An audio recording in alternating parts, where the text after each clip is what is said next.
అమాయకుల్ని మోసం చేస్తున్న ముఠా గుట్టును తిరుపతి జిల్లా పోలీసులు రట్టు చేసినట్లు ఎస్పీ మీడియాకు తెలిపారు. ఢిల్లీ సిబిఐ అధికారులమని బెదిరించి తిరుపతి త్యాగరాజనగర్ కు చెందిన మహిళ నుంచి 2,50,00,000 రూపాయలు నొక్కేసిన కేటుగాళ్లు పట్టుబడ్డారు.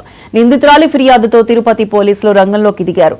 రాజమండ్రికి చెందిన ప్రధాన నిందితుడి వినయ్ కుమార్, అతని సోదరుడు వైజాగ్ కు చెందిన అరుణ్ గా పోలీసులు గుర్తించారు. అరుణ్ నగదుతో థాయిలాండ్ పారిపోగా వినయ్ కుమార్ ను అరెస్ట్ చేసి 24.5 లక్షల నగదు, 2 సెల్ ఫోన్లు, 2 ల్యాప్టాప్లు, 1 కారు, 16 గ్రాముల బంగారాన్ని పోలీసులు స్వాధీనం చేసుకున్నారు. థాయిలాండ్ లోని అరుణ్ బ్యాంక్ అకౌంట్ ను ఫ్రీజ్ చేసినట్లు ఎస్పీ తెలిపారు. బ్యాంక్ వివరాలను కొత్త వారెవరితో పంచుకోవద్దు. అనుమానిత వాట్సాప్ కాల్స్ వస్తే వెంటనే 8099999977 నెంబర్కు సమాచారం ఇవ్వాలని ఎస్పీ ప్రజలకు సూచించారు. ఇతని పేరు మీద ఏదైతే సరే వీడియో కాల్ వచ్చిందో, నెక్స్ట్ ట్రాన్సాక్షన్ జరిగినాయో అందులో వాడిన సిమ్ కార్డ్స్ కానీ ఇంటర్నెట్ కానీ కంప్లీట్గా అతని పేరు మీద ఉన్నాయి. బట్ ఇతని బ్రదర్ ఎవరైతే ఉన్నారో అతను థాయిలాండ్ నుంచి ఇక్కడికి వచ్చి ఈ అఫెన్స్ చేసి, ఈ అఫెన్స్ జరిగిన తర్వాత మనీ కూడా కొంత విత్డ్రా చేసేసి అతను వెళ్ళిపోవడం జరిగింది. సో ఇతన్ని విచారించిన తర్వాత తన పేరు చెప్పడం జరిగింది. కానీ ఇతని పాత్ర కూడా ఉంది. ఇతని దగ్గర సుమారుగా 24 లక్షల క్యాష్, ఒక XUV 700 వెహికల్, 2 సెల్ ఫోన్లు, 2 ల్యాప్టాప్లు మరియు ఈ అఫెన్స్ చేయడానికి వాడిన మరికొన్ని పరికరాలు కూడా మనము సీజ్ చేయడం జరిగింది. అలానే ఎవరెవరి అకౌంట్స్కి వీళ్ళు పంపించి విత్డ్రా చేసుకున్నారో వాళ్ళందరి పేర్లు కూడా నిర్ధారించాము. తొందరలో కూడా వాళ్ళందరినీ పట్టుకుంటాము.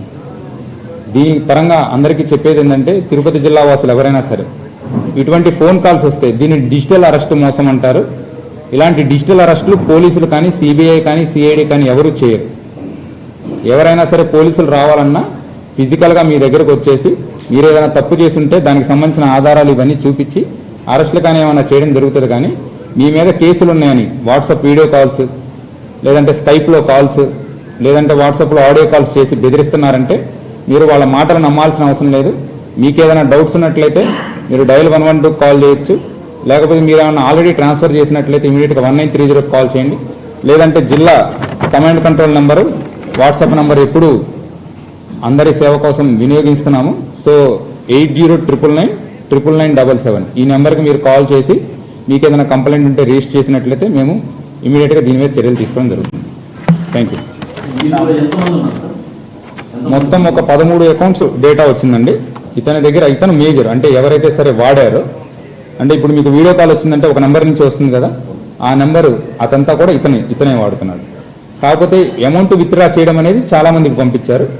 వాళ్ళ అకౌంట్ డీటెయిల్స్ వచ్చినాయి, అవి కూడా తీసుకుంటున్నాం ఒక్కొక్కరిని. ఇతనే ప్రధాన ముద్ద, అంటే మొత్తం ఫెసిలిటేట్ చేసిందంతా, ఒక క్రైమ్కి సంబంధించిన ఫెసిలిటేషన్ అంతా